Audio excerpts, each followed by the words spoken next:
আসসালামু আলাইকুম। আসসালামু আলাইকুম। এই যে আঙ্কেলরা যে কথা বলতেছে, আপনার আঙ্কেলের কথাগুলা শুনেন। নির্লজ্জ সবার মনের কথা উনি বলতেছে। হাজার ছাত্রদের উদ্দেশ্যে 18 কোটি মানুষের মনের কথা উনি বলতেছে। এই আপনি কথাগুলা স্পর্ধার শুনেন সবাই। জবাব দিতে হবে। এই স্পর্ধার জবাব দেব আমরা ধানমন্ডি 32 নাম্বার গুড়িয়ে দিয়ে। যেই মুহূর্তে সে বক্তব্য দেওয়া শুরু করবে সেই মুহূর্তে আপনারা দলে দলে আসবেন। ধানমন্ডি 32 নাম্বারে বুলডোজার নিয়ে আসবেন। বুলডোজার না পাওয়া গেলে হাতুড়ি শাবল গাইতি নিয়ে আসবেন। ধানমন্ডি 32 নাম্বার আজ থেকে আর থাকবে না। ইতিহাসের দায় মোচন করবেন। ফ্যাসিবাদের আতুর ঘর নিশ্চিহ্ন করতে আসবেন। গান গাইতে গাইতে আসবেন, স্লোগান দিতে দিতে আসবেন, সন্তানের হাত ধরে আসবেন।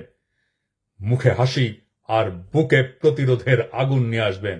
ফ্যাসিবাদের ধ্বংসস্তূপের উপরে ছাত্র জনতার বিজয় নিশান উড়াতে আসবেন। আজ রাত 9টায় সেই ইতিহাস রচিত হোক। আবু সাইদ মুগ্ধরাও আসবে আপনাদের দেখানো পথে। আসেন, অসমাপ্ত কাজ আজ আমরা সম্পাদন করি।